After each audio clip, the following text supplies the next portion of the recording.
तो हेलो दोस्तों, स्वागत है आपका all thing what anime channel पर। तो आज हम देखेंगे बेसर्क 99.7 का एपिसोड नंबर 9 असैसिनेशन। अगर आपने से पहले वाले एपिसोड को नहीं देखा है तो उसकी लिंक डिस्क्रिप्शन में मिल जाएगी। तो चलिए शुरू करते हैं। एपिसोड की शुरुआत में हम एक लोमड़ी को देखते हैं जो किसी से बचकर भाग रही होती है। हम देखते हैं उसके पीछे बहुत सारे कुत्ते पड़े होते हैं जिनसे वो बचकर भाग रही होती है। तभी हम कुछ लोगों को देखते हैं जो घोड़े पर सवार होते हैं। उन्हें देखकर ऐसा लग रहा होता है वो उस अकेली लोमड़ी का शिकार करने वाले हैं। तभी दूर ऊंचाई पर हम राजा को देखते हैं जो उन्हीं लोगों को देख रहा होता है और अपने सैनिकों से बोलता है, लगता है उस शिकार को आसानी से पकड़ना मुश्किल है। राजा का सिपाही बोलता है, महाराज क्या आप भी उनके साथ शिकार करना चाहोगे? राजा बोलता है, नहीं, मैं नहीं चाहता। और फिर बोलता है, मैं पहले जैसा जवान नहीं रहा और मुझे उनकी नाराजगी का डर है कि मैं उनके 2 घंटों को बर्बाद न कर दूं। राजा की बात सुनकर सिपाही बोलता है, आप बहुत अच्छे हैं महाराज। उसके बाद हम राजा को देखते हैं जो हंसने लगता है और उसके पीछे पीछे बाकी के सभी लोग हंसने लगते हैं। तभी हम मिनिस्टर को देखते हैं जो कि गुस्से में किसी की तरफ देख रहा होता है। हमें नहीं पता वो किसकी तरफ देख रहा होता है। आइए चलिए देखते हैं।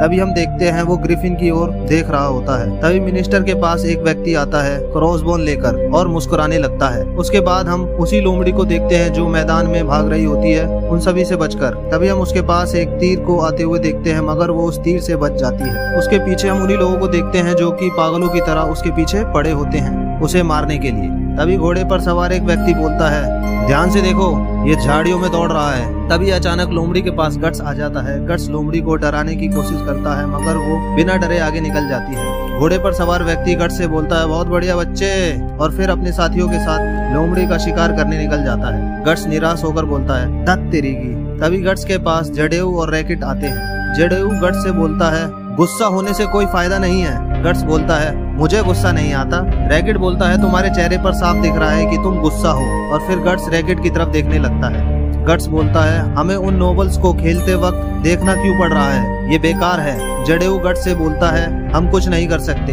ये हमारा भी काम है और जंग के मैदान पर लड़ने से बेहतर तो यही आसान काम है। रैकेट गट्स से मजे लेते हुए बोलता है, सही कहा जडेऊ, इसमें मरने का कोई डर नहीं है। गट्स तलवार पकड़कर बोलता है, मुझे लड़ाई में अपनी तलवार लेकर लड़ने का शौक है और यही मेरी फितरत है। तभी कारकस गुस्से में गट्स से बोलता है, अरे यार, क्या तुम इसके अलावा कुछ और नहीं सोच सकते?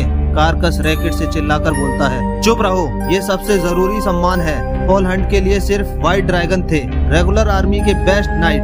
दूसरे शब्दों में हमें अलग किया गया है और सम्मान दिया गया है। और फिर हम उसी लोमड़ी को देखते हैं जिसके पीछे वो सभी लोग पड़े होते हैं जिन्हें हमने शुरुआत में देखा था। कारकस बोलता है, हमने सालों से युद्ध में इधर उधर लड़ाई की इस मुकाम पर पहुंचने के लिए और असली पहचान जीतने के लिए। तुम इसके बारे में कैसे कह सकते हो? वो ऐसा इसलिए कह रहा होता है क्योंकि जो उन्हें पहले लड़ाई करने पर सम्मान नहीं मिलता था अब उन्हें वो सम्मान मिल रहा होता है। कारकस गट्स से बोलता है, अगर तुम्हें अपनी तलवार उठाने का इतना ही शौक है तो अपने मन मुताबिक करो। और फिर कारकस वहाँ से चला जाता है। तभी हम कास्का को देखते हैं जो कि ग्रिफिन और राजा की बेटी की तरफ देख रही होती है। राजा की बेटी को देखते हैं जो कि उदास दिख रही होती है क्योंकि वो नहीं चाहती कि किसी जानवर का शिकार हो, इसलिए वो उदास होती है उस लोमड़ी के लिए। ग्रिफिन राजा की बेटी से बोलता है, तुम्हें शिकार करना पसंद नहीं है ना? तभी राजा की बेटी ग्रिफिन की आंखों में देखने लगती है और ग्रिफिन भी उसको देखने लगता है। राजा की बेटी बोलती है, मैं पहली बार शिकार के लिए आई हूँ। मेरे पापा ने मुझे उसके साथ जाने के लिए मजबूर किया, लेकिन मुझे नहीं लगता कि मुझे शिकार जैसा काम पसंद आएगा, ये निर्दयी है। और फिर वो ग्रिफिन से पूछती है, युद्ध भी क्यों? ज्यादातर लोग ऐसा काम करते हैं जिससे खून खराबा हो। तभी ग्रिफिन पेड़ के पत्ते को अपने होठों पर लगाकर आवाज निकालने लगता है। राजकुमारी इधर उधर देखती है और वो भी एक पत्ता निकालकर आवाज निकालने की कोशिश करती है। ग्रिफिन बोलता है, इसे ऐसे पकड़ो, फिर धीरे से अपने होठों पर लगाओ। और ये सब दूर से कास्का देख रही होती है। हम देखते हैं राजकुमारी पत्ते से आवाज निकालने की कोशिश कर रही होती है मगर उससे नहीं होता और फिर अचानक से आवाज निकल जाती है और वो खुश हो जाती है। और फिर राजकुमारी मुस्कुराकर ग्रिफिन को देखने लगती है। ये सब देखकर कास्का उदास होकर वहाँ से चली जाती है। गट्स देखता है आखिर वो यहाँ से क्यों चली गई और फिर ग्रिफिन राजकुमारी की तरफ देखने लगता है और उनसे दूर हमें मिनिस्टर भी दिखता है जो उन्हें देखकर अंदर ही अंदर जल रहा होता है और बोलता है, हम बखत कहीं का। मिनिस्टर के साथ वाला व्यक्ति हमला करने की तैयारी करने लगता है। मिनिस्टर बोलता है, फिक्र मत करो, हमें जरूर बेहतर मौका मिलेगा। हमारा सबसे अच्छा मौका तब होगा जब वो अकेले हों। उसके बाद हम उन्हीं लोगों को देखते हैं जो जंगलों में जानवरों का शिकार कर रहे होते हैं। मिनिस्टर की हरकत से हमें ये पता चला, हमने जो पिछले एपिसोड में षड्यंत्र की बात की थी वो यही है। मिनिस्टर पीछे से वार करके ग्रिफिन को मारना चाहता है। आइए देखते हैं आगे क्या होगा। तभी एक जंगली जानवर राजकुमारी के पास से गुजरता है। हम देखते हैं राजकुमारी डर जाती है और चिल्लाने लगती है। राजकुमारी का घोड़ा अपने आप आगे बढ़ने लगता है और तेजी से दौड़ने लगता है। फिर ग्रिफिन भी राजकुमारी की मदद के लिए अपना घोड़ा लेकर राजकुमारी के पास जा रहा होता है। ग्रिफिन को देखकर जडेऊ गट्स से बोलता है, वो देखो। तभी हम मिनिस्टर को देखते हैं, जो उसके साथ वाला व्यक्ति होता है वो तैयार हो जाता है उन पर हमला करने के लिए। राजकुमारी का घोड़ा दौड़ता दौड़ता जंगल के बहुत अंदर तक चला जाता है और उसके पीछे ग्रिफिन भी आ रहा होता है और हम देखते हैं और उसके पीछे वो व्यक्ति भी आ रहा होता है जो मिनिस्टर के साथ था। राजकुमारी का घोड़ा नदी के पास आकर रुक जाता है और ग्रिफिन घोड़े से उतरकर राजकुमारी के घोड़े को पकड़ लेता है। फिर हम मिनिस्टर के जासूस को देखते हैं, वो छिपकर ग्रिफिन पर वार करने की तैयारी करता है। ग्रिफिन राजकुमारी के घोड़े को शांत कर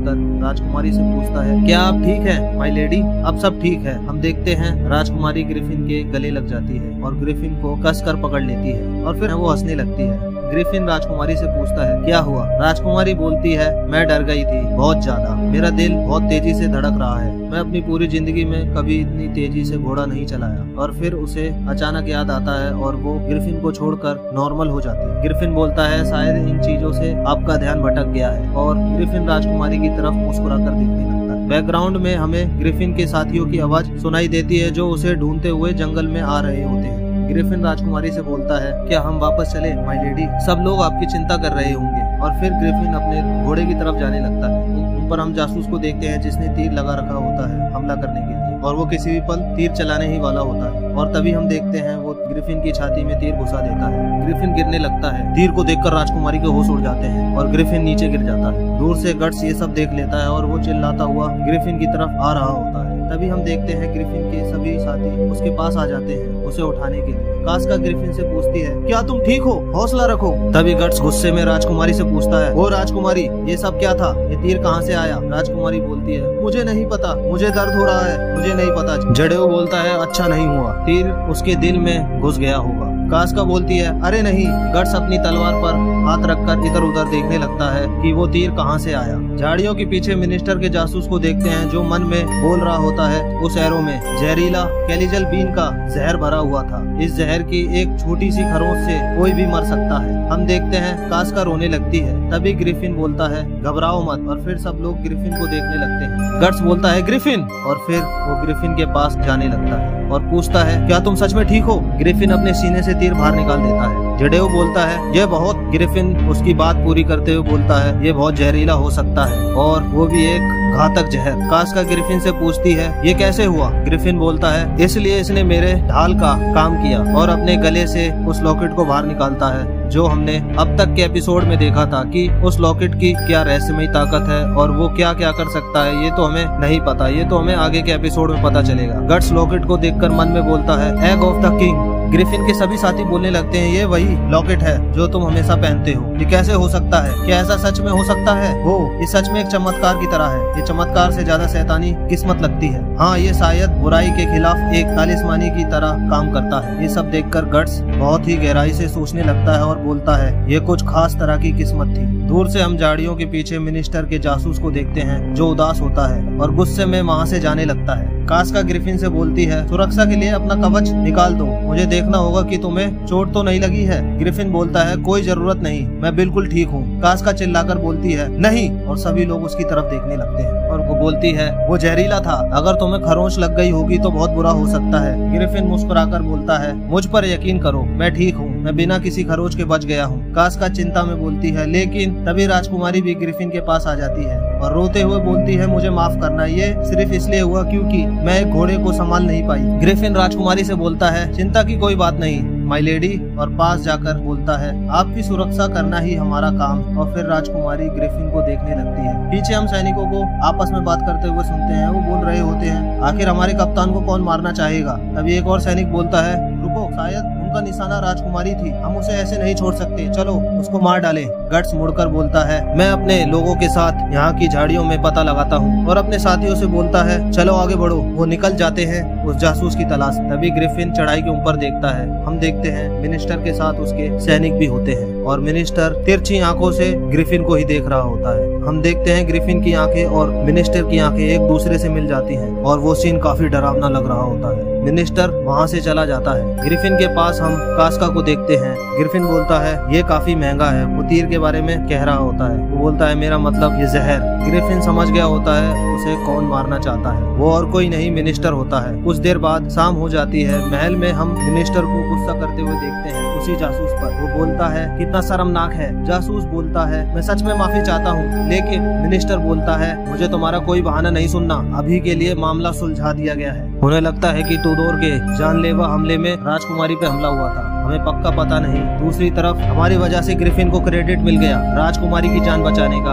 अब खबर फैलेगी, अब सभी आम लोग उसे एक हीरो की तरह समझेंगे। और बोलता है महाराज भी बहुत खुश हैं, आखिर में हमने उसके स्टेटस को बढ़ाने में मदद की है, ये बहुत शर्म की बात है। जासूस घबराते हुए बोलता है पर तीर कभी भी उसके सीने को पूरा नहीं चीर सकता था अगर सच में राजकुमारी पे हमला किया गया था। मिनिस्टर उससे बोलता है तुम्हें क्या लगता है मैं क्या करूं? जाऊं और समझाऊं महाराज को बताऊं कि हम बस ग्रिफिन को मारना चाह रहे थे, ऊपर से जैसे कि तुम अच्छी तरह से जानते हो वो अब भी जिंदा है। जासूस मिनिस्टर से बोलता है अभी की चीजों को ध्यान रखते हुए ये नामुमकिन है। मिनिस्टर गुस्से में चिल्लाकर बोलता है बस चले जाओ यहाँ से। जासूस को हम मिनिस्टर के कमरे से बाहर निकलते हुए देखते हैं। तभी हमें एक लेडी दिखती है जो छिपकर उनकी बातें सुन रही होती है। कमरे में हम मिनिस्टर को देखते हैं जो एक कुर्सी पर टेंशन में बैठा होता है और मन ही मन बोल रहा होता है। उसकी आंखें वो ग्रिफिन के बारे में सोच रहा होता है और बोलता है उसने मुझ पर अपना अधिकार जताया, जैसे कि मैं एक छोटी सी चीज हूँ, जैसे तुच्छ नीच को देखा जाता है। और बोलता है उसकी आंखों में वही नजारा था, मैं रॉयल फैमिली से हूँ, मेरे पास भी गद्दी पे बैठने का हक है। रही बात स्टेटस की और क्लास के बारे में तो मैं उन आम लोगों से अलग हूँ, और फिर भी मैंने उस नजारे को पहले भी देखा है। एक पल के लिए उसकी आंखें अपने शिकार पर घात लगाने वाले राक्षस की तरह लग रही थी। हाँ, उसने मुझे ऐसे देखा जैसे एक बाज अपने शिकार को देखता है, और फिर हम उसी नजारे को दोबारा देखते हैं। वो ये भी बोलता है क्या ये इसलिए? नहीं, ऐसा नहीं हो सकता। हम देखते हैं मिनिस्टर के पसीने छूटने लगते हैं। वो घबराहट में बोलता है वहाँ पर पास में बहुत सारे दूसरे ह्यूडोन लॉर्ड्स थे, मैंने सिर्फ एक पल के लिए उसकी नजरों में देखा, वो मैंने नहीं। पहली बात तो उसका कोई सबूत नहीं है कि वो मैंने किया। मिनिस्टर की बातों से ऐसा लग रहा होता है वो घबरा गया है। उसे ये लग रहा है कि उसे पता न चल गया हो कि वो हमला उसी ने करवाया था ग्रिफिन पर। तभी हम देखते हैं महल में सीढ़ियों पर किसी के आने की आवाज आ रही होती है। हम देखते हैं वो गट्स होता है जो कि ग्रिफिन के पास आया होता है उसके कमरे में। ग्रिफिन गट्स से बोलता है आने के लिए शुक्रिया, क्या तुम जरा रुक सकते हो? मैं जल्दी ही इसे पूरा कर लूंगा। गट्स ग्रिफिन को बोलता है ये लगातार बढ़ता जा रहा है, और करीब जाकर बोलता है क्या तुमने सब पढ़ लिया? ग्रिफिन कहता है वैसे हाँ, लगभग। जब तुम इतने फेमस बन जाते हो तब तुम्हें सिर्फ लड़ाई के अलावा कुछ और करना चाहिए। मैं सच में इन्हें एक्साइटमेंट में पढ़ता हूँ। और फिर वो किताबों के बारे में बात करने लगते हैं। बोलता है दिक्कत क्या है? तभी हम ग्रिफिन को देखते हैं जो लेटर पर मोहर लगा रहा होता है। मोहर लगाने के बाद वो गट्स से बोलता है अंधेरी काली रात में मैं तुमसे मेरे लिए किसी को मारने के लिए कहना चाहता हूँ। अंधेरी काली रात में महल के एक कोने में हमें एक असैसिन जो काले कपड़े लपेटा होता है, जो हमने पहले के एपिसोड में देखा था। दोस्तों वो और कोई नहीं गट्स होता है। हमें नहीं पता ग्रिफिन ने किसको मरवाने का ऑर्डर दिया है। तभी हम उनकी पिछली बातों को देखते हैं। गट्स बोलता है किसको मारने के लिए? ग्रिफिन बताता है वो जो मिडलैंड की राजगद्दी का अगला वारिस है, व्हाइट ड्रैगन्स का जनरल काउंट जिलियस। ग्रिफिन अपने ड्रॉर में से तीर निकालकर बोलता है इसका कारण ये है, और बोलता है जो तीर कैलेजन बीन के जहर से भरा था, कोई आम इंसान कभी भी इस तरह के बीन का यूज नहीं करेगा। हाल ही में सिर्फ एक आदमी ने इस जहर को खरीदा है, वो व्हाइट ड्रैगन्स का बेस्ट तीरंदाज हेल है। मैंने एक सेवक को रिश्वत दी थी ताकि इस साजिश का पता लगा सके। उसने बताया कि उसने उसे जिलियस के ऑफिस से निकलते देखा था आज शाम, जब उसने एक अच्छी डांट सुनी थी जर्नल से। ये एक मर्डर है, ये लड़ाई से बिल्कुल अलग है। गट्स ग्रिफिन को जवाब देते हुए बोलता है ये एक गंदा काम है और इसमें नाकामी मंजूर नहीं, तुम्हें पकड़े भी नहीं जाना चाहिए। इसी कारण मैं पूछ रहा हूँ कि क्या तुम ये काम कर लोगे? गट्स मुस्कुराकर कुर्सी से उठते हुए बोलता है तुम तो ऐसे नहीं, तुम्हें बस मुझे ऑर्डर देना चाहिए। बस बिना इन सब बकवास के। छत के ऊपर हम गट्स को खड़ा हुआ देखते हैं। आपको क्या लगता है गट्स जनरल को मार देगा? ये तो हमें आगे के एपिसोड में पता चलेगा। और हमें ये भी पता चला, ग्रिफिन को पता चल गया होता है उस षड्यंत्र के पीछे जनरल का हाथ होता है। जो हमने उसके ऑफिस के बाहर एक लड़की को देखा था, उसने सब सुन लिया होता और वो सब ग्रिफिन को बता देती है। अगर आपको हमारी वीडियो अच्छी लगी तो चैनल को सब्सक्राइब और वीडियो को लाइक करना ना भूलें। मिलते हैं अगले एपिसोड।